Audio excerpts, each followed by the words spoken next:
मेरी उम्र 18 साल थी। मैंने अभी अभी जवानी की दहलीज पर कदम रखा ही था। अपनी उम्र के इस पड़ाव पर मुझे एक दिन अपने मामा मामी के यहाँ रहने जाना पड़ा।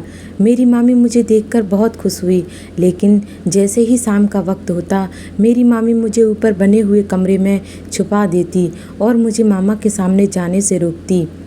एक दिन जब मुझे प्यास लगी तो मैं पानी पीने स्टोर रूम से बाहर आ गई।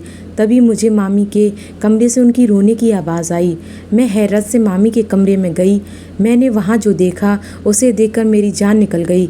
मेरा नाम प्रिया है और मेरी कहानी कुछ इस प्रकार है। मैं अपने घर की सबसे बड़ी बेटी हूँ और मेरे 2 भाई थे। एक छोटे से गांव में रहती थी। मेरा गांव बहुत ही अच्छा था। मैंने अपना पूरा बचपन गलियों में खेल कर गुजारा था और मैं इसी गांव में जवान हुई थी। मैंने कभी नहीं सोचा था कि मुझे अपना यह प्यारा सा गांव छोड़कर कहीं दूर जाना पड़ेगा।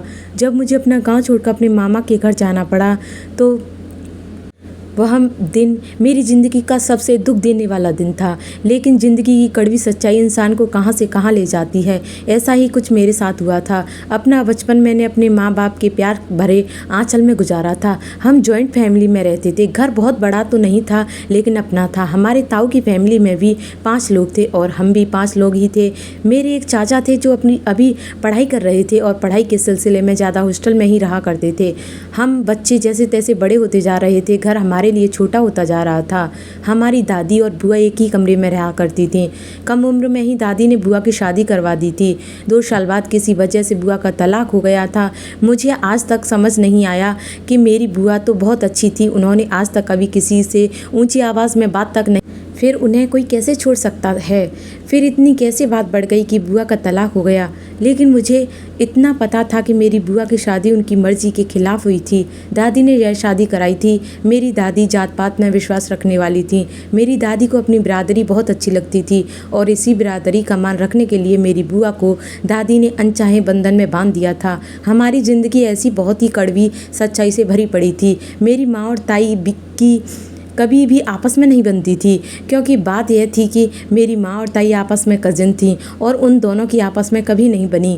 खैर भाग्य ने ऐसा खेल रचा कि उन दोनों की शादी एक ही परिवार में हुई और ना चाहते हुए भी उन्हें देवरानी जेठानी बनकर एक ही घर में साथ में रहना पड़ा। दादी ने हमें बताया कि जिस दिन तुम्हारी माँ दुल्हन बनकर इस घर में, उस दिन से तुम्हारी माँ और ताई के बीच 36 का आंकड़ा बना हुआ है, वह आज तक खत्म ना हुआ। मैंने अपने बचपन से ही अपनी माँ और ताई को आपस में जलन और बराबरी करते हुए देखा था। मैं नहीं जानती थी कि वह दोनों ऐसा क्यों करती थीं, मगर जो भी था, हम बच्चों के बीच लड़ाई झगड़े का असर दूर दूर तक ना दिखता था। हमारी माएँ जितनी भी झगड़ालू और ज़िद्दी थी, हम सब बच्चे आपस में उतने ही प्यार मोहब्बत से रहते थे। मेरी ताई की बेटी रेखा मुश्किल से मुझसे 2 वर्ष बड़ी होगी। उसके भी 2 भाई थे, एक उससे बड़ा और एक छोटा। रेखा का बड़ा भाई राहुल कॉलेज में पढ़ता था। वह पढ़ाई में बहुत तेज़ और होशियार था और मेरा और रेखा का पढ़ाई में बिल्कुल मन नहीं लगता था। हम दोनों ही बहुत निकम्मी थी। हम दोनों की ही माँ हमें इस निकम्मीपन पर और पढ़ाई से जी चुराने पर हर वक्त बातें सुनाया करती थी। हमारा घर तो लोगों के हिसाब से बहुत छोटा था, लेकिन हमारे घर के पिछले भाग में एक बहुत प्यारा बगीचा था। यह बगीचा हमारी दादी की मेहनत और लगन का ही नतीजा था। मैं और मेरी ताई की बेटी रेखा, हम दोनों ही आम के पेड़ से कच्चे आम खाते थे। जब बाद में दादी को इस बात का पता चलता तो वह हमें अपनी लाठी से बहुत डराती थी। अपनी माँ की डांट से बचने के लिए यह बगीचा हमारे लिए सबसे सुरक्षित जगह था, क्योंकि दादी अपने बगीचे में किसी को पाँव भी रखने नहीं देती थी। यह अलग बात है कि मैं और रेखा अपने दिन का एक बड़ा हिस्सा इसी बगीचे में गुजार देते थे। मैं इस वक्त 10वीं क्लास में थी। इस वक्त हमारी बोर्ड के पेपर होने वाले थे, इसलिए राहुल हम दोनों को ही अपने पास बिठाकर ज़बरदस्ती पढ़ाता था। राहुल पढ़ाई में बहुत तेज़ था और घरेलू काम से दूर ही रहता था।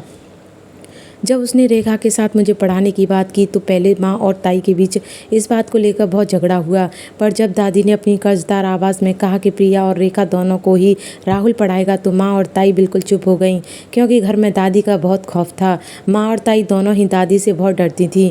यही वजह थी कि माँ और ताई दोनों अभी तक दिल पर पत्थर रखकर एक साथ एक ही घर में रह रही थीं, क्योंकि मेरे ताऊ और पापा कभी भी अपनी बीवियों की बात नहीं मानते थे, हमेशा दादी की ही बात मानते थे। यही वजह थी कि मेरी माँ और ताई हमेशा एक दूसरे का गुस्सा निकालती रहती थीं। बस समय निकलता गया और जैसे तैसे करके मैंने और रेखा ने 12वीं की परीक्षा पास कर ली और इसी बीच दोनों ने कॉलेज में दाखिला लिया। कॉलेज में दाखिला होने के बाद कुछ समय बाद मुझे कॉलेज में एक लड़के से प्यार हो गया। उस लड़के का नाम सुनील था। उन्हीं दिनों मेरे दिल ने एक अलग तरीके से धड़कना शुरू किया और मैं पूरी तरह आकर्षित हो गई। मैं उसे देखा करती थी लेकिन मुझे सिर्फ एक अच्छी दोस्त मानता था। उन्हीं दिनों एक अजीब किस्सा हुआ। मेरे चाचा ने घर में किसी को बिना बताए शादी कर ली। इस बात का घर में सबको तब पता चला जब वे अपनी नई नवेली दुल्हन को लेकर आए। दादी ने चाचा को पहले तो बहुत बातें सुनाई। बाद में चाचा से पूछा कि इसे रखेगा कहाँ, इस घर में तो जगह है ही नहीं। चाचा ने कहा कि यहीं रखूँगा। इस बात पर दादी ने उसे घूर कर देखा तो चाचा ने कहा कि अभी तो शहर में रख लूँगा लेकिन खुद बाद में यहीं लेकर आ जाऊँगा। एक दिन रुककर चाचा चाची को लेकर शहर चले गए। परेशानी यह थी कि अब चाचा चाची के जाने के बाद हमेशा के लिए यहीं रहने आएंगे तो वह कहाँ रहेंगे, क्योंकि घर में उनके रहने के लिए जगह ही नहीं है। इस बात का हल मेरी माँ ने कुछ इस तरह निकाला कि पेपर ख़त्म होने के बाद जब मेरी छुट्टियाँ पड़ेंगी तो वह मुझे कुछ दिनों के लिए मामा के घर रहने के लिए भेज देंगी। और फिर बाद की बात है, जब पेपर करीब आए तो राहुल मुझे पढ़ाना शुरू कर दिया। जैसे तैसे पढ़ाई करके मैंने अपने पेपर ख़त्म किए और चाचा वापस आ गए और मुझे अपने मामा के घर जाना पड़ा। मामा के घर जाने से पहले मैं कॉलेज सुनील से मिलने गई लेकिन मैंने देखा कि उस लड़के के दिल में मेरे लिए कोई जज्बात नहीं थे। पता नहीं क्यों मेरे लिए उससे दूर रहना नाकाबिले तारीफ था, पर मुझे एहसास हुआ कि मेरा प्यार एक तरफा है और तभी मैंने मामा के घर जाने का इरादा पक्का कर लिया। तब भी मेरे दिल में बहुत उदासी थी और दूसरी तरफ इस बात की खुशी थी कि क्योंकि मैं पहली बार मामा के घर जा रही थी।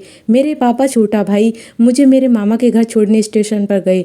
मेरे मामा और मामी मुझे लेने आए थे। उस दिन दूसरी बार मैंने अपनी मामी को देखा था। उससे पहले एक बार बस मैंने उन्हें अपनी बुआ की शादी में देखा था। तब भी मामा और मामी एक रात रुककर वापस चले गए थे, क्योंकि मामा जब भी हमसे मिलने आते, हमारे घर आते तो अकेले ही आते। वे मामी को लेकर अपने साथ नहीं आते थे। मुझे अपने मामा बहुत पसंद हैं क्योंकि वह बहुत अच्छे इंसान थे और उनकी आदत बहुत अच्छी थी। वह किसी को भी बहुत ही आसानी से अपनी तरफ आकर्षित कर सकते थे। मामा मुझे और माँ पापा को अपने साथ लेकर घर गए। दोपहर का खाना हम सब ने साथ में मिलकर खाया। मामी मुझसे बहुत प्यार करती और अच्छी तरीके से मिली थी। वह मुझसे बहुत अच्छे से बात करती थी। मेरी मामी मेरी माँ और ताई के बिल्कुल उल्टा थी। वह बहुत ही मेहरबान और अच्छी औरत थी। कभी कभी तो उनमें मुझे अपनी बुआ की छाया दिखाई देती थी। वह मेरा बहुत ख्याल रखती थी और मुझे किसी चीज़ की कमी नहीं होने देती थी। मैं बहुत लापरवाह निकम्मी थी, लेकिन इसके बावजूद मेरी मामी मुझे कभी भी डराती नहीं थी, बल्कि प्यार से मुझे समझा देती थी। रेखा मुझे रोज़ फ़ोन किया करती थी क्योंकि वह मुझे बहुत याद करती थी। याद तो मुझे भी बहुत आती थी, लेकिन मैं जानती थी कि मैं उसे माँ और ताई के संग जंग के मैदान में अकेला छोड़कर आई हूँ। इसी वजह से वह मुझसे फ़ोन पर बहुत गुस्सा होती थी और मुझे बहुत सुनाती थी। मैं रेखा को तसल्ली देती थी कि मैं जल्दी वापस आ जाऊँगी, तुम चिंता ना करो। मैं अपने मामा के यहाँ बस कुछ ही दिनों के लिए आई हूँ, लेकिन मेरी किस्मत में मेरे लिए कुछ और ही सोच रखा था। मैं घर से वापस आते समय अपना दिल वहीं किसी कदमों में छोड़ आई थी, यह जाने बिना ही कि जिसके लिए मैं अपना दिल छोड़कर आई हूँ, लेकिन मैं उसके लिए कुछ मायने नहीं रखती, बस अनजान राह मुसाफिर बन गई थी। उनके बारे में सोचकर दिल में हल्की सी गुदगुदी होती थी। मेरी मामी की कोई औलाद नहीं थी, वह तन्हाई में अपना वक्त गुजार रही थी, इसलिए मेरे घर आने से मामी बहुत खुश हो गई थी। यह बात सही है कि दूसरा हर से इंसान का दिल बहल जाता है। शायद भूल चुकी थी कि उसकी पत्नी समय से पहले ही बुढ़ी हो रही हैं। कभी कभी अपनों की लापरवाही हमें समय से पहले ही थका देती है। कभी कभी मुझे अपनी मामी पर तरस आता, जो इस घर की चार दीवारी में ही कैद होकर रह गई। मेरे मामा मामी से शादी करके उन्हें इतनी दूर लेकर आए थे कि उनकी रिश्तेदार से मिलना नहीं हो पाता था। यही वजह थी कि मेरे आने से मेरी मामी बहुत ज़्यादा खुश थी। मेरे मामा के घर के बराबर में एक औरत रहती थी जो लड़कियों को सिलाई कढ़ाई सिखाने का काम करती थी। मैंने उस औरत के यहाँ सिलाई कढ़ाई सीखने जाना शुरू कर दिया, मगर मुझे सिलाई सीखने के दौरान भी हर वक्त मामी का ख्याल रहता था। मेरी दोस्ती वहाँ पर सिलाई सीखने वाली से एक लड़की से हो गई थी जिसका नाम सोनम था और मैं कुछ ही समय में बहुत अच्छे दोस्त बन गए थे। उसे देखकर ऐसा नहीं लगता था कि कभी कोई दुख भी उसके पास होकर गुजरा, जो वह हमेशा मुस्कुराती थी। वहाँ पर मेरा समय बहुत सुकून से गुजरता। मामा शाम को वापस लौटकर आया करते थे। इसी बीच मामी से बहुत सारी बातें होती थी। दिन का समय तो यूं ही निकल जाता, लेकिन जैसे ही शाम का समय होता तो एक बहुत ही अजीब बात होती। मामा के ऑफिस आने से पहले मामी मुझे खाना खिलाकर कमरे में सुला देती थीं। यह मेरे साथ रोज़ करती थीं। इसकी वजह समझ में नहीं आ रही थी और इसकी वजह मैं मामी से पूछ भी नहीं सकती थी। एक बार रात के समय मजबूर होकर ऊपर वाले रूम में निकलकर नीचे की तरफ आ रही थी तो मुझे किसी की आवाज़ आई। मैंने अंदाज़ा लगाया आवाज़ किधर से आ रही है। तभी मुझे अंदाज़ा हुआ कि यह तो मामी के कमरे से आ रही है। जैसे ही कमरे के पास गई तो दरवाज़ा थोड़ा सा खुला हुआ था तो मैंने नज़ारा देखा तो मेरे पैरों तले ज़मीन निकल गई। मैंने कभी नहीं सोचा था कि ज़िंदगी इतनी तकलीफ़ से भरी है। मेरी मामी भी समाज की हैं जो अपने पति से मार खाकर अपने आंसुओं के साथ रहती हैं। थोड़ा सा और अंदर जाकर देखा तो मामी बेचारी ज़मीन पर पड़ी थी और मामा बेदर्दी से मामी को पीट रहे थे। अंदर देखकर मेरे मुंह से चीख निकलने वाली थी। मैंने अपना हाथ अपने मुंह पर रखा और अपने कमरे में चली गई। मेरा दिमाग कुछ तय नहीं कर पा रहा था कि मैं बिल्कुल भी असहाय हो गई थी। मेरी आंखों से आंसू बहने लगे। मामा का यह रूप मेरे लिए बहुत ही ज़्यादा तकलीफ दे रहा था। बाहर से बहुत ही नरम दिल के दिखाने वाले इंसान मामा असल रूप में यह होगा मैंने कभी भी सपने में नहीं सोचा था। मैं पूरी रात वहीं ज़मीन से लगी आंसू बहाती रही। मामा मामी की शादी को 12 साल का समय गुजर चुका था। न जाने मामी कब से मामा की मारपीट बर्दाश्त कर रही थी। इस सब के बावजूद भी मामी ने आज तक किसी से कोई शिकवा नहीं किया। वह बहुत सब्र और शुक्र करने वाली औरत थी। मगर अब बात हद से ज़्यादा आगे बढ़ गई थी। अब तो मामी की जवानी का सूरज भी ढल चुका था। मामा को अब तो मामी की बढ़ती उम्र का ख्याल रखना चाहिए था। मामा शायद उनमें से हैं जो औरत को अपने पाँव की जूती समझते हैं। मैंने अपनी ज़िंदगी में पहली बार किसी मर्द का ऐसा रूप देखा। वैसे इस तरह के कई किस्से तो सुन चुके रखे थे मगर हकीकत में ऐसा होते हुए भी मैंने कब देखा नहीं था। मेरे ताऊ और मेरे पापा मेरी माँ और ताई पर बेशक बहुत ज़्यादा रौब और दबदबा रखते थे मगर कभी अपनी औरत को बेइज्जत नहीं किया था, ना कभी उन पर हाथ उठाया था। मगर उस रात उस दीवार से लगे हुए मैंने अपनी ज़िंदगी का सबसे बड़ा फैसला कर लिया था। मगर इस फैसले को करने के लिए मुझे अपने दिल से मौजूद सभी जज्बातों को कुचलना पड़ा। उस रात में वहीं बैठी बैठी मेरा दिल शादी से बिल्कुल उठ गया था। मैंने उसी समय फैसला कर लिया था कि मैं अपनी ज़िंदगी में कभी भी शादी नहीं करूँगी। मैंने रात तो जैसे तैसे रो कर गुजार ली थी मगर सुबह होते ही सबसे पहले हकीकत की तलाश लग गई। मैंने वहाँ जाकर देखा तो मामी नाश्ता बना रही थी। सबसे पहले मामा के लिए नाश्ता बनाती। ऑफिस जाने के बाद घर के कामों में व्यस्त होकर अपनी ज़िंदगी की तकलीफ़ को भुलाने की पूरी कोशिश करती थी। मैंने मामी के चेहरे पर देखा तो उनमें दुख उनके चेहरे पर साफ साफ दिखाई दिया। उन्होंने नाश्ता बनाकर मुझे दिया कि मैं मामा के कमरे में हूँ और फिर मेरे लिए भी नाश्ता बनाने लगी। मैंने नाश्ते की प्लेट उठाई और मामा की तरफ जाने लगी। दरवाज़ा खुला हुआ था। मैं दरवाजे के सामने जाकर एकदम रुक गई। मेरी आंखों के सामने रात का मंजर आ गया।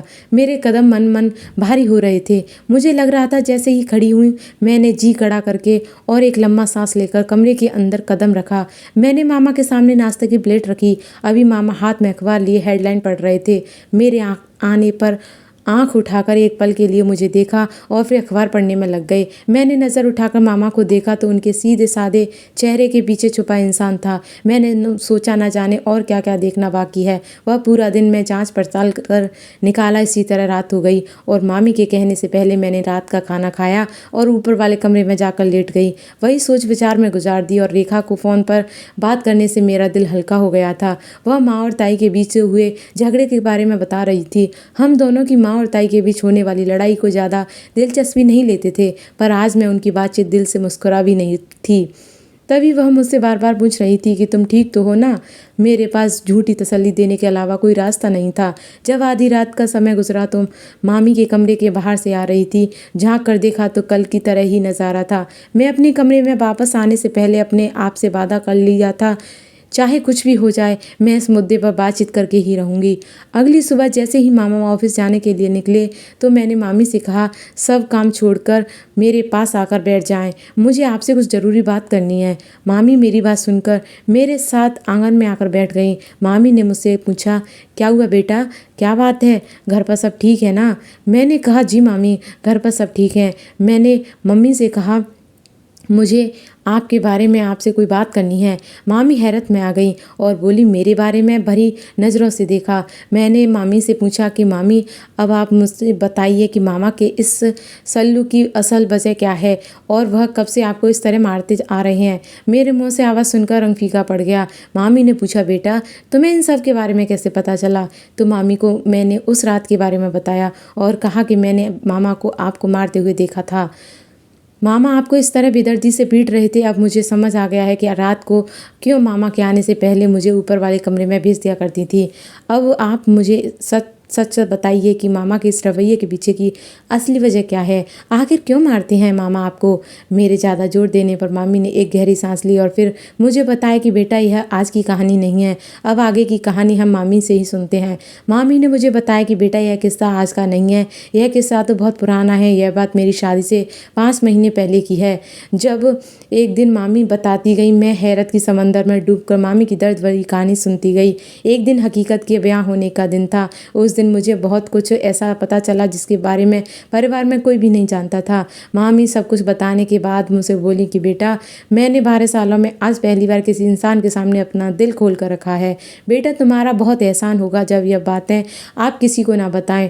यह किसी को ना बताना, खास तौर पर अपनी माँ को तो बिल्कुल ना बताना। मैं नहीं चाहती कि सालों से बचाए हुए मेरे इस रिश्ते को अब जाकर कोई ठेस पहुँचे। मेरे पास ऐसा कोई नहीं जो मेरे साथ खड़ा हो सके। मैंने बेबसी से मामी की तरफ देखा और मामी से पूछा कि मामी, इतने सालों चुपचाप रहकर आपको क्या मिला? उल्टा अपने ऊपर जुल्म किया है। अब आप अपनी पूरी ज़िंदगी ऐसे ही गुजार देंगी? मैं आपको ऐसा कुछ भी नहीं करने दूंगी। मेरी बात सुनकर मामी ने कहा कि तुम अभी बच्ची हो, बातों को नहीं समझती, इसलिए इस तरह की बात कर रही हो। हमारे समाज में तलाकशुदा औरतों की जगह बहुत मुश्किल से बनाने वाले भी तो हम ही हैं ना। अगर हम सब मजबूरियों को वजह बनाकर इन सब को ऐसे ही चलने देंगे तो यह सब कभी ख़त्म नहीं होगा। किसी ना किसी को तो इसे रोकना ही होगा। अगर आज हम इसकी तरफ उठने वाली एक उंगली को नहीं रोक सकते तो कल तो हम पूरा हाथ हमारी तरफ भी उठेगा। हम लोगों को होश तक आता है जब पानी सर से ऊपर गुजर जाता है। यह सब और बहादुरी की बात नहीं कि इस तरह का सलूक बिना किसी तरह के बर्दाश्त किया जाए। मेरी नज़र में तो एक दिल की पहचान है, आपकी तो कोई मजबूरी भी नहीं है। और आपने भी यही सोच रही है समाज क्या कहेगा, रोग पाल कर बैठ गई हैं। काश हम सोचने की बजाय कि लोग क्या कहेंगे, यह सोच लिया कि भगवान क्या कहेगा, तो हमारी ज़िंदगी बहुत ज़्यादा आसान हो जाएगी। मेरा इतना समझाने का थोड़ा बहुत ही असर हुआ था। तभी उन्होंने कहा कि तुम्हें जो ठीक लगे वह करो, लेकिन एक बात याद रखना, जब हम समाज के बनाए हुए उसको गिर जाते हैं तो बहुत कम लोग ऐसे होते हैं जो जीत हासिल करते। मैंने कहा कि मुझे भगवान पर पूरा भरोसा है, आप दुआ करें। मेरी बात सुनकर मुस्कुराई और इसके बारे में मैंने इस रेखा को फ़ोन करके सब कुछ बता दिया और अच्छे से समझा दिया। मेरा अगला कदम बिना किसी मसले के मामी को यहाँ से लेकर जाना था। इसका भी मैंने प्लान बनाया था। मामा के ऑफिस जाने से पहले उनको अपने गांव लेकर जाने की इजाज़त मांगी तो मना कर दिया। थोड़ा जोर देने पर उन्होंने हाँ कर दिया। मेरे लिए यही काफ़ी था। मामी जी बहुत खुश हो गई। अगले दिन हम दोनों अपने गांव के लिए निकल गए। मैं घर जाकर मैंने महसूस किया कि माहौल को कितना मिस किया है। खाने पर मैंने अच्छे से बात करी। मैंने सारी बातें दादी को बताई तो दादी ने मुझसे कहा कि अब तुम फिक्र मत करो, मैं मौका देकर तुम्हारी माँ से खुद बात करूँगी। शादी की बात सुनकर मेरी काफ़ी टेंशन खत्म हो गई थी। 2 दिन बाद दादी और मामी को अपने कमरे में बुलाया और हर बात शुरू से माँ को बताई। जब यह बात माँ ने सुनी तो माँ बोली, यह ऐसा करेगा मैं तो कभी सोच भी नहीं सकती थी। उनका छोटा भाई इस तरह की हरकत कर सकता है। मेरी माँ से शुरू से ही मामा डरते थे। सब जानते थे कि सिर्फ माँ और ताई ऐसी थी जो मामा से इस बारे में बात करके मामी की मदद कर सकती थी।